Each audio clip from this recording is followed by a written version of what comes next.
This is Ethan, and I'm here with Dave, and together we are Dave and Ethan's 2000-inch Weird Al podcast, episode 160-inch. On this episode, we present an interview Ethan recorded back in 2011 with Weird Al's longtime guitar player, Jim Kimo West.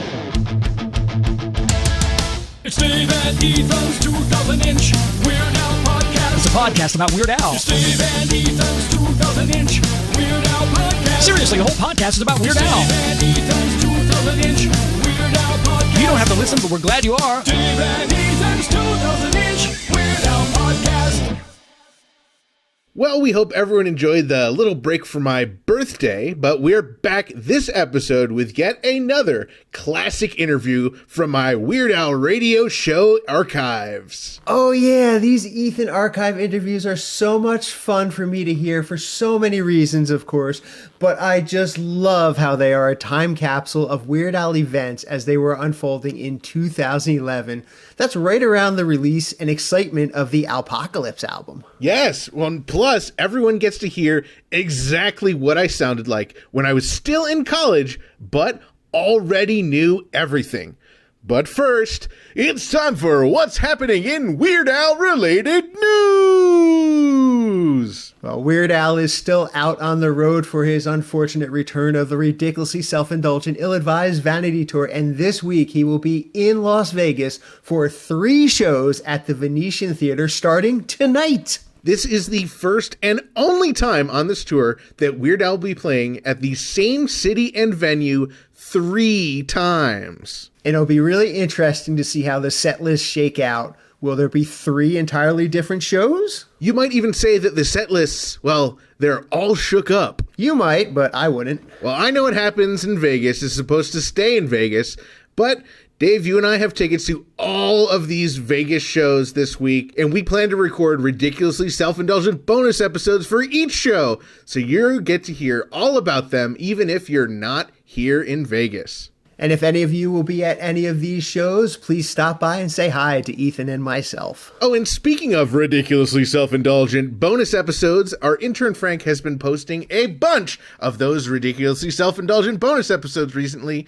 Currently, bonus episodes through 14 centimeter are available to listen to right now on Patreon, with more to come shortly. Be sure to join the coolest group of cool people ever who get to hear bonus episodes early over at patreon.com/2000inch.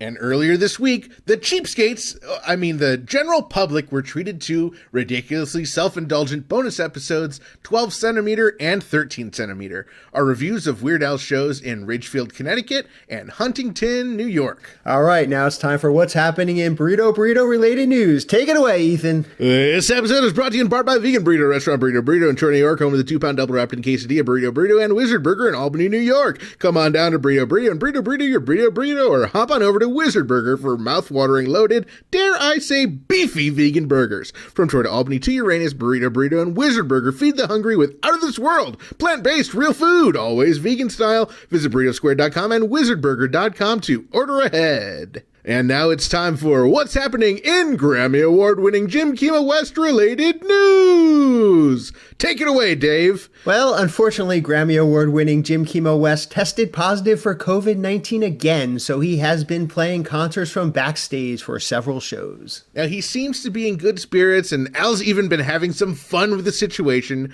calling him Invisible Jim on stage. From all of us here at Dave and Ethan's 2000-inch Weird Al podcast, we wish Invisible Jim a quick recovery, and we wish everyone out there to stay safe and stay healthy. In other Grammy Award-winning Invisible Jim-related news, his most recent CD, Ka Haunua Maluhia Peaceful World, recently won Best Acoustic Album in the One World Music Awards. I'm positive that award will look really nice on his mantle next to his Grammy Award. If you haven't already, you can pick up the album over at jimkimowest.com. From all of us here at Dave and Ethan's 2000-inch Weird Al podcast, congratulations, Jim Kimo West. Congratulations! Well, with all that Kimo news out of the way, Ethan, why don't you tell us a little bit about this interview before we take a listen to it? Way back when I was a little bitty boy. I mean, you were old enough to drink and all the other perks of being a 21-year-old. I guess I wasn't really a little bitty boy. Well, anyway, as you may know, I hosted a weekly comedy interview radio show called Alternative to Sleeping with Ethan Allman on WCDB 90.9 FM and Comedy Pipe Radio. And now, I was so lucky. Each band member, including Al, at one point or another, joined me on the show right around the time of the Alpocalypse album and the Alpocalypse tour. And amazingly, we are very close to the 11-year anniversary of when this first aired, June 14th, 2011. All right, intern Frank, let's time travel back almost 11 years. You are listening to Alternative to Sleeping, the special Weird Al edition of Alternative to Sleeping. And I've got a really special guest on the phone. Please welcome the guitarist for Weird Al, Jim West. Jim, how's it going? Hey, how's it going, Ethan? I'm well. I'm doing great. I really appreciate you calling in. This is very exciting. No worries at all. So, tell me how you, first joined the band. Well, let's see. Geez, it goes back a long time, into the early 80s, actually. I had moved from Florida to Los Angeles, to further my career in music. And right. And I was friends with Steve back in Florida, Steve J., and we used to play in a band together back in those days. He had moved out here, and I guess he met Al back when Al was doing his very first record, and the one with Rocky Road on it. Mm-hmm. And, he called me one day and said, mentioned Al, and that he was looking to put a band together, and I was thinking, I'd almost never heard of Al, but then I had realized that back in Florida, at a show I was playing, somebody played Another One Rides the Bus over the sound system, and I remember going, what is that? And then when Steve mentioned that he had met Al, I thought, oh, you mean that guy with the accordion? And it wasn't what I expected to be doing in L.A. when I came out, but we were sort of hungry for gigs, and I thought, well, sure, if he's got some gigs that pay money, I'll go check it out. And so I auditioned for his band. I guess they had a couple other guys come down and play, and then Al called me and said, oh, well, you're the guy, and at the moment, at that time, it wasn't anything groundbreaking. It was right. well, he's got a couple of gigs here and there, and then so we did a couple of gigs, and then once I started rehearsing with Al, it was like, oh, this guy is really there's some really smart stuff. I really didn't know much about him, and then until then, and I was really, really impressed with his he was a hard worker and really smart about what he was doing, and was very creative, and so I immediately was very impressed. And then soon after that, we went back into the studio to do the record that had Eat It on it, and of course after that, especially with the help of MTV, Al became much more popular, and we were traveling around in tour buses and getting picked up in limos and things, and so at that point it became like a real thing. I'm sure when you joined the band initially, you didn't think that it would lead to a 30-year plus career. Well, certainly, yeah. I don't think anybody did, Yeah. But it was fun, and we thought, well, we'll just, of course, keep doing it while it's fun and it's working, and it just has never stopped being fun. It just keeps getting better, actually. So yeah. So, and of course, I think the reason for that is that every time Al does a record, he kind of basically introduces himself to a new demographic, a new set of fans, a different, right. younger fans, and we were at a gig the other night, and there were 5 8-year-old girls holding up a big sign, "We love Weird Al," and I was thinking, oh my God, I'm going to be doing this till I'm with a walker or something, But no, it's amazing. It's I think that is the reason most groups.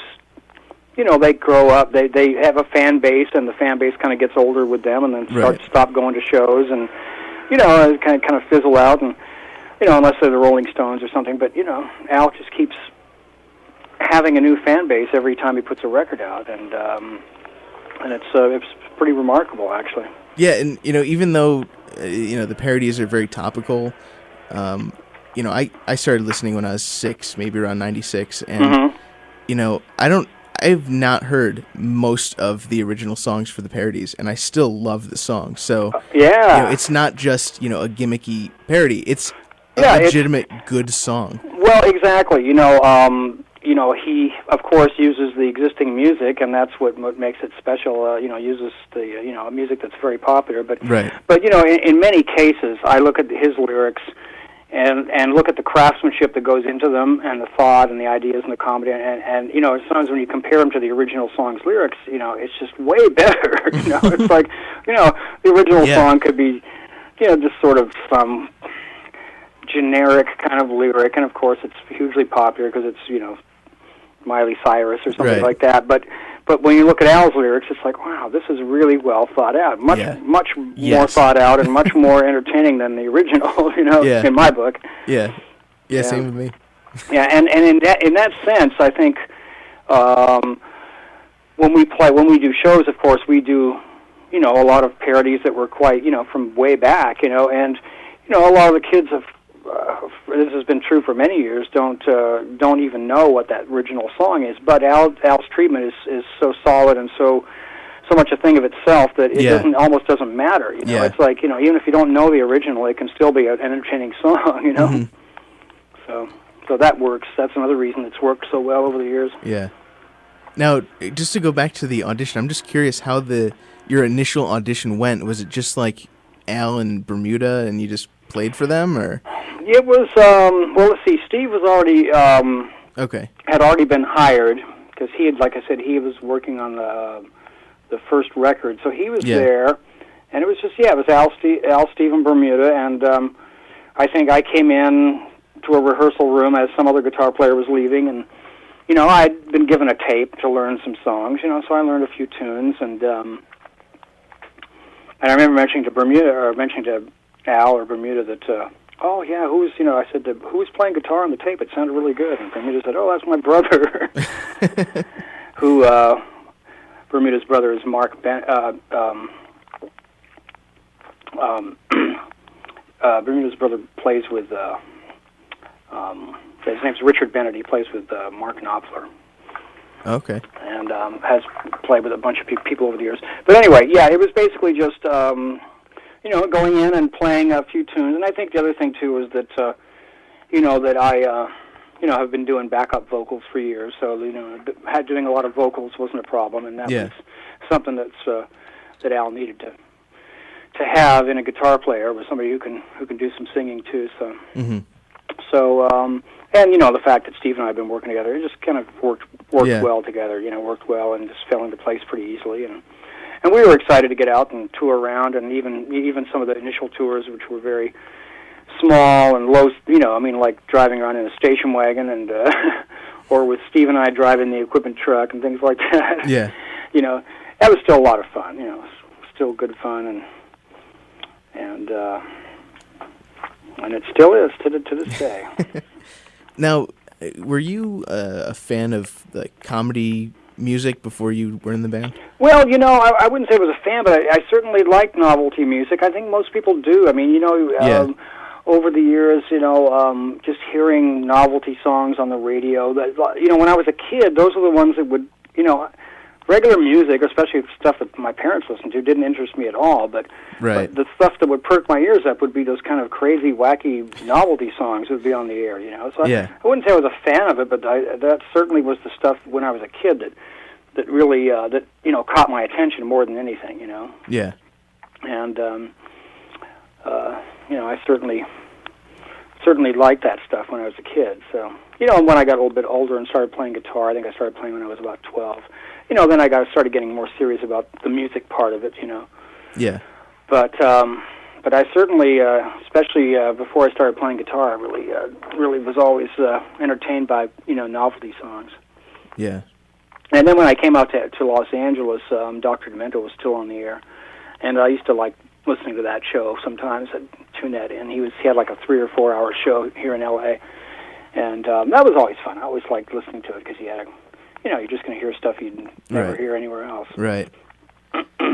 So,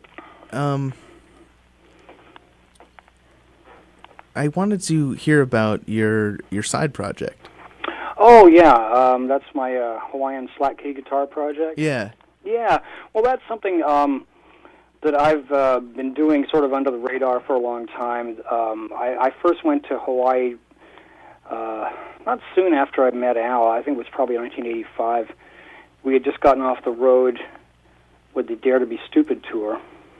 And, it was a long tour over the summer, and a friend of mine invited me to go to Hawaii, to chill out after the tour. And so I went to a little town called Hanamaui, very rural, small town on the East Maui. It takes like 2 hours to get there, and it's all horses and chickens and very remote.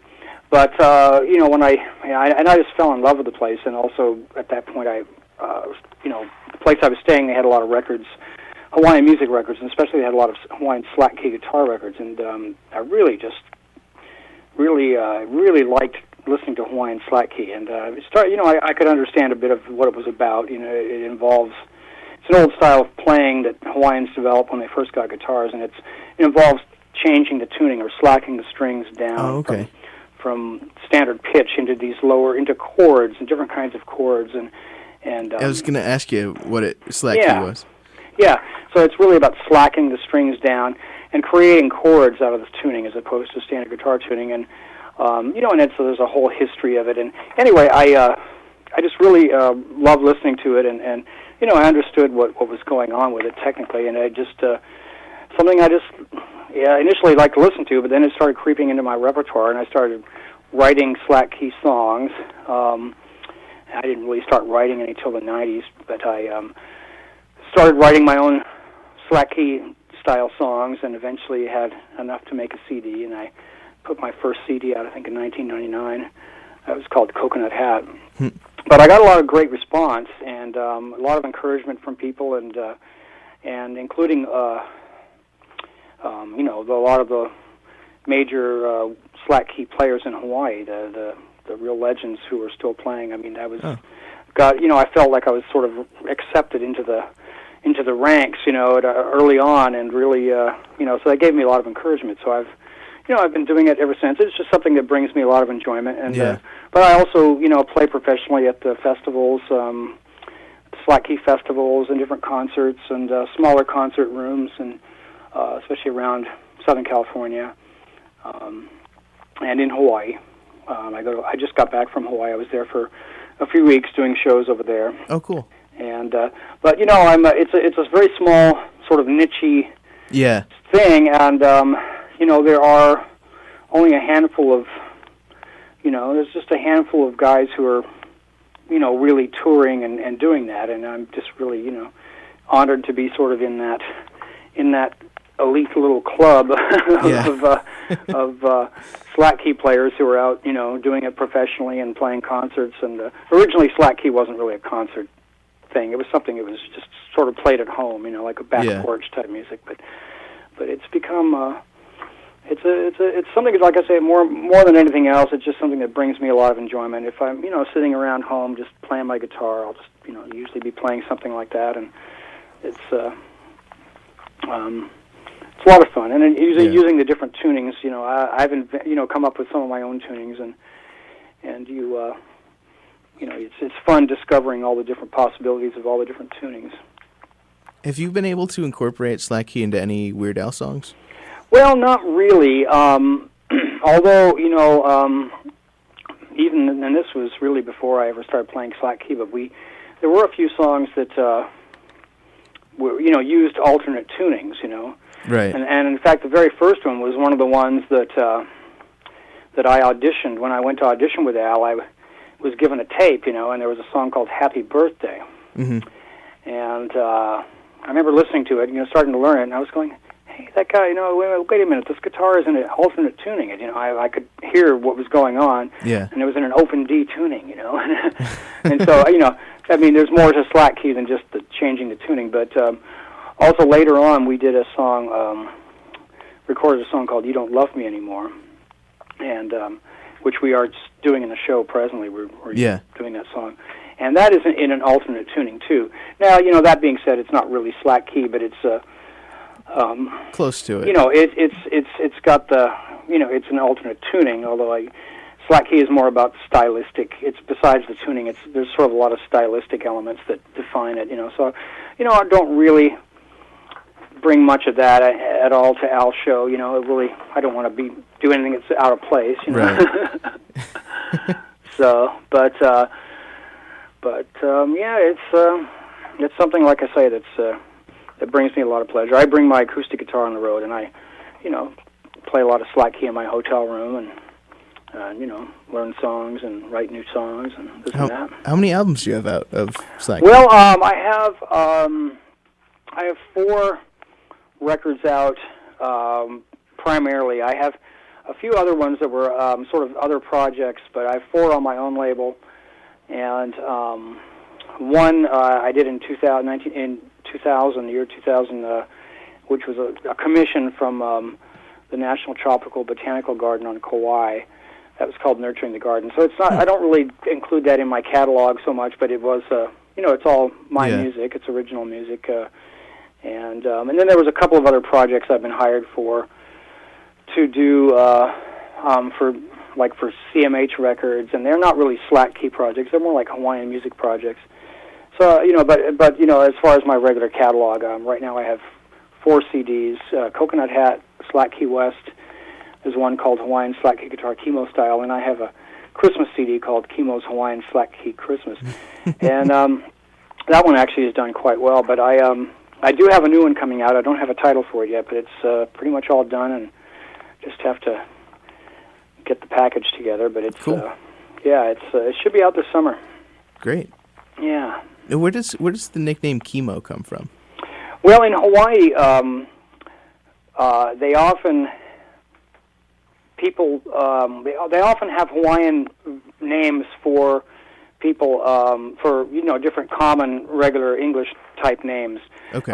See, they don't they only have a certain set of consonants in the language. They don't have a J, for example, in the language. Okay. So they've Kimo is basically just anybody who's Jim or James they call Kimo. And then if you're Robert, it would be Lopaka, and et cetera, et cetera. I think even there's a website even where you can go and find your name in Hawaiian, Oh, cool. But they have approximations, different names for Michael is Mikaele, and there's just different Hawaiian versions of common names, And I used to, when I first started playing slack key, I used to go to a Hawaiian language class, and primarily because after the class they would all sit around and start playing Hawaiian songs, and Oh, cool. Eating food and all that stuff. So that's sort of some of my seminal experiences playing Hawaiian music. But the teacher, they call a teacher a kumu of the teacher of Hawaiian language. When we'd sit around and play, he'd always call me Kimo. So that's where that started. And then So just my kind of language teacher transitioned into... Yeah. Basically, in Hawaii, everybody just calls me all the people in the Hawaiian music world over there know me as Kimo. Okay. In fact, a lot of people don't even know I play with Weird Al over there. They just know really? me. They just know me as the slack key guitar guy. That's great. That's really funny. Just like an alternate universe over there. Yeah, it is. It's a totally alternate universe. That's for sure. Now, you're actually from Canada. Yeah, I was born in Toronto. Yeah. So now, does the song "Canadian Idiot" offend you? When I first heard he was calling it that, it was like, what? And then once I heard the lyrics, the thing is, I mean, the lyrics are actually, quite complimentary of Canada. Yeah. It's just it's just sung from a point of view of it's a point of view song, and it's obviously the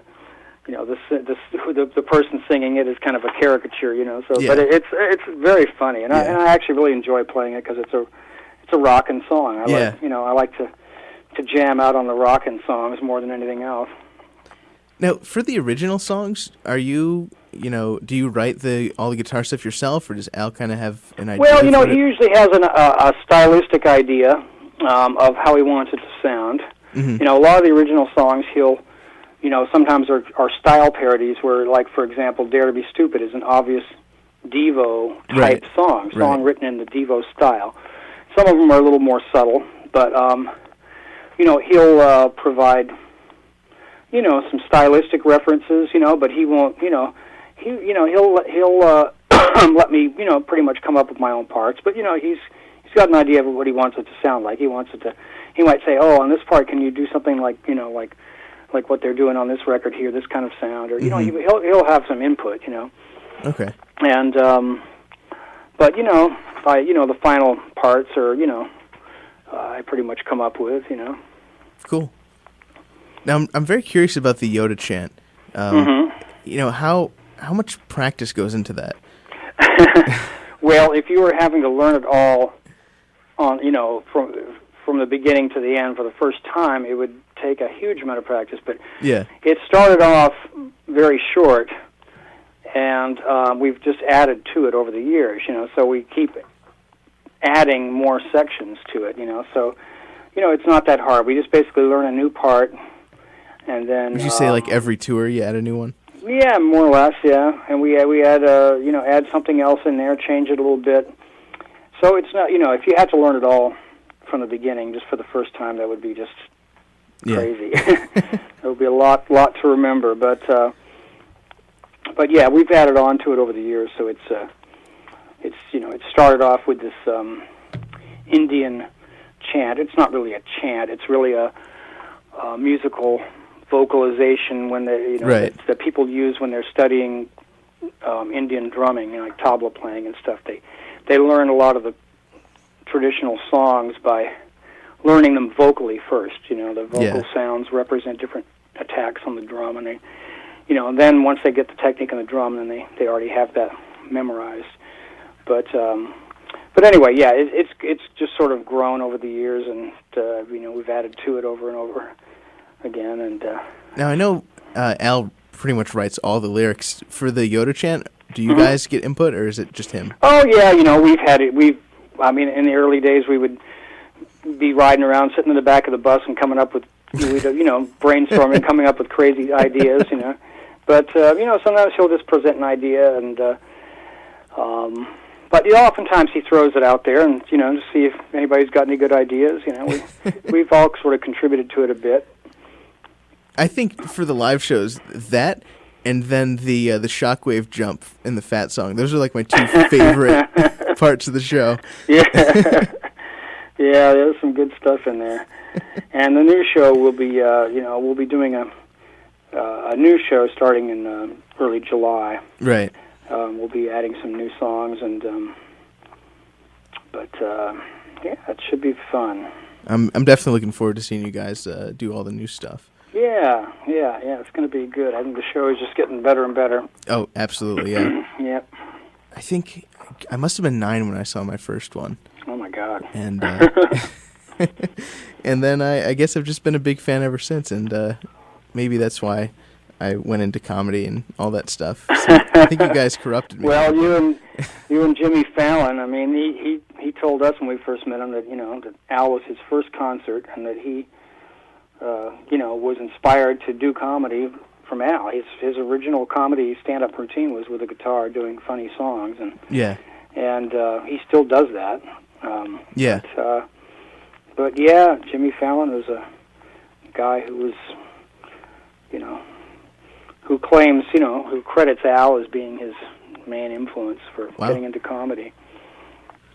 It was actually kind of funny to be on his show, and he's like just gushing, you know, and it was like we're like, oh my God, here's Jimmy Fallon, he's this huge star, and we're like, and he's like looking, you know, the reverse, he's looking at us like, oh my God, these guys are, you know, my idols or whatever. It's very strange. Now, Al's doing an appearance coming up. Are you guys going to be playing on it? I don't think the band will be on the Jimmy Fallon thing. I think he's going to be just doing something with his accordion, or else maybe with the Roots, with the house band. I'm not sure. But last time we did a number by ourselves with a band, and then he did something with the Roots. But I don't think the band is going to be on it this time. Okay. Not sure why or what that's all about. But yeah. But Yeah, it's. I think, but we are going to be doing another TV show up there in New York, taping pretty soon in a few days. Cool. And so we'll be up there doing that. Jim, I really appreciate you doing the interview and everything else you've done for me. Oh, no worries, anytime, Yeah, anytime. I'm just very excited about the album and. Yeah, coming out soon. I think Yeah. it's June 21st. Yep. So that's any day now. Any day now, and yeah, I think it's a great record, and it's. I think it should do really well. It's a great looking package. I just got a preview of the final package, and it looks fabulous. So we're excited about it. Do you have a favorite song? On the new record? Well, I guess just in Just the overall? whole catalog, Oh, yeah. God. Is there a favorite one to perform, maybe? That is really, really tough, you know. I mean, over the years, there's just been so many songs, you know. Yeah. You know, like I say, I guess, like, you know, for me, the sometimes the most fun ones are the real rockin' ones, because, you know, Yeah. I started playing in rock bands when I was 16, so, you know, I still have that, still have some of that in me, but, you know, I can't really think of any particular favorite, you know, that's, there's just been so many over the years, it's Well then, really hard to pick one. we'll narrow it down to the new album. Is there a favorite on there? On the new album? Oh, wow. Is that too hard to?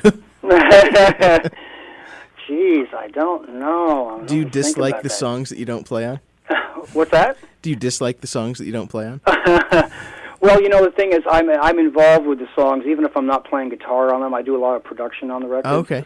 You know, like as far as like if it's a heavy synth song like White and Nerdy, then you know I have a studio and I do a lot of programming and the tracks for that. Cool. So I'm involved as a hip hop producer too, involved in this stuff. But if I'm not playing guitar, but so you know I get involved in most of the songs in one way or another. But you know, with the way music trends are nowadays, there are a lot of hit songs that have no guitar. Right. And so you know, I'm often doing computer duties on the record. But yeah, I don't know. You know, there's so many of them. I mean, some of the a lot of the parodies are so good. And do you want to just name one song that you like? It doesn't have to be your favorite. I don't know. Well, geez. Out of the 6 that have been released so far, Let's see. What else? What has been released so far? I'm trying to we think got of it. Skipper Dan, Born This Way, Mm-hmm. Ringtone, CNR, Craigslist, and whatever you like. I don't know. I do kind of like Craigslist. It's such a throwback to the '60s. Yeah. There's something just kind of special about it, and the fact that it's all live playing as opposed to a lot of programming and that kind of stuff. There's something kind of cool about that. That I do like a lot. Yeah. And that is, so I'll have to go with that. And it's also fun to play live too. It's really great to hear live. Yeah. It's it's very old school, and that's kind of fun, Yeah. Yeah. Well, Jim, I really appreciate you coming on. No worries, anytime, Ethan. And where can we check out your side project stuff? Well, my website is jimkimowest.com. It's JIMKIMOWEST.com, and there's links there to CDs and my music and my gig schedule and all that kind of stuff. Right. There. And there's also, if you go if you search Jim Kimo West on YouTube, there's a lot of stuff that people have posted from shows, and a few things that I wish people wouldn't have posted, but that's what you get. It's like, oh, there was a big mistake there. Yeah. But man.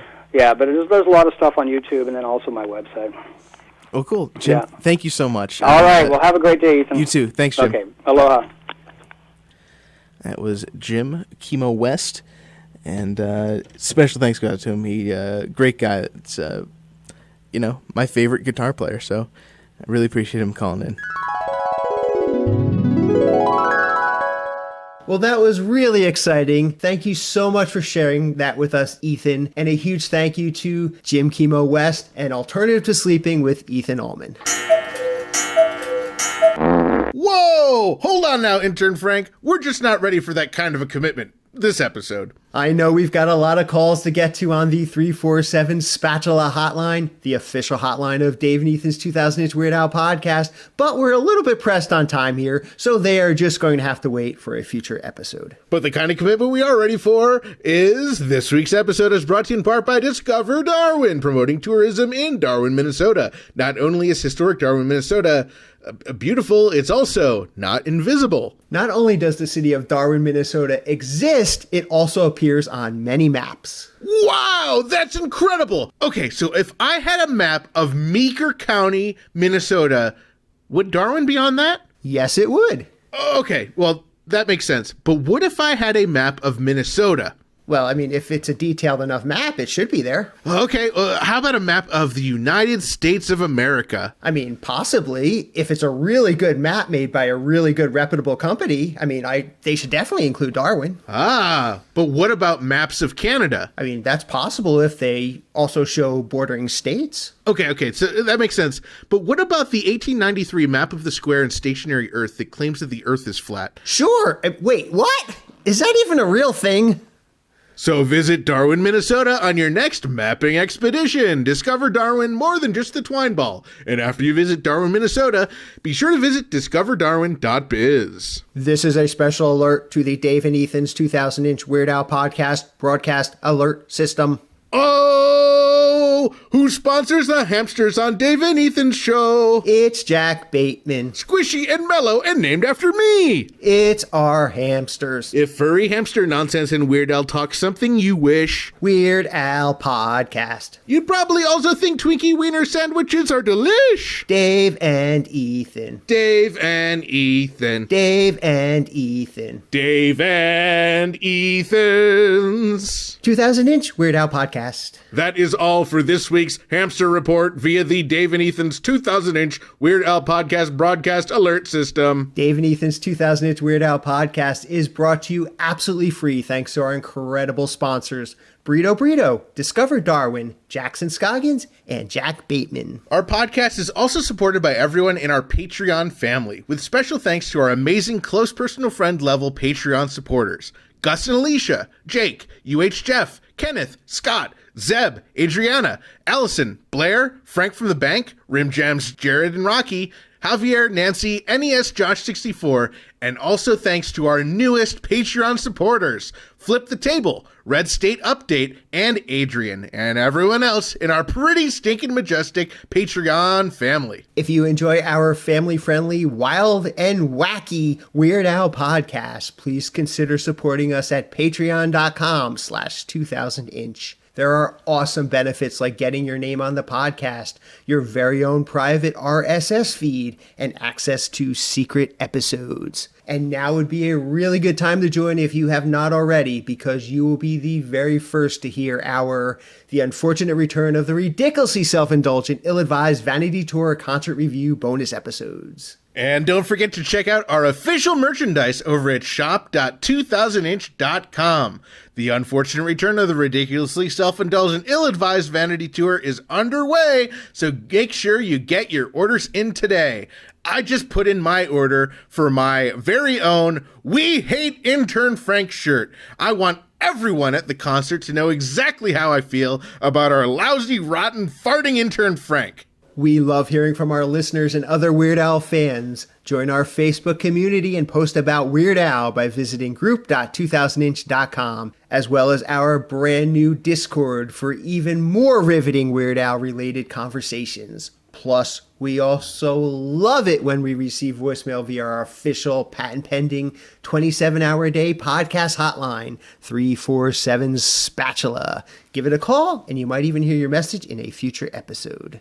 And if you've already called, you might even hear your message on the next episode. For everything about our podcast, including incredible past episodes and guests, be sure to visit WeirdAlPodcast.com or 2000inch.com. And while you're there, click on Ridiculously Self-Indulgent bonus episodes to follow along with our adventures on tour. Or you can even click Black and White and Weird All Over bonus episodes for our special bonus episode book series where author John Bermuda Schwartz walks us through his book page by page and picture by picture. Keep up on new episodes, podcast news, and events by following at 2000 Inch on Facebook, Twitter, and Instagram.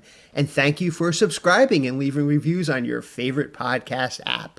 Make sure you are subscribed because not only does it help the podcast, it prevents you from itching like a man in a fuzzy tree.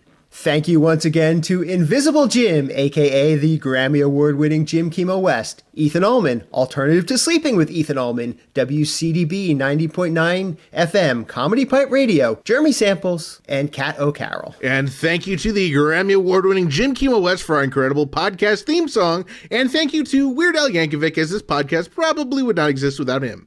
And a big thanks to all of you, our listeners, subscribers, Patreon supporters, and sponsors, and everyone else who makes our podcast possible. Thank you once again for choosing Dave and Ethan's 2000 Inch Weird Al podcast. And until the very next time, remember to gill and chill. Dave, I'm so excited to spend this week with you in Las Vegas. Me too. I cannot wait to show you all around so you do not miss anything. Oh, you mean like the Weird Al concerts tonight, Friday, and Saturday? Of course. And while we're on the subject of Weird Al in Las Vegas, why doesn't someone in Las Vegas just give Weird Al his own residency there already? Sheesh! I mean, seriously, who would you rather see, Weird Al or a bunch of naked dancing ladies? Oh, hold on a minute. Is that a thing you can see in Las Vegas? Yeah, of course. Ah, wow. I don't know if I can go to any of the Weird Al shows this week anymore. Wait, Dave, why not? Because it says here there's an Australian Elvis Presley tribute magic show on ice. I've been meaning to check that out. That was Dave and Ethan's 2000 Inch Weird Al podcast, episode 160 inch. Talking to Grammy Award winners since before they were.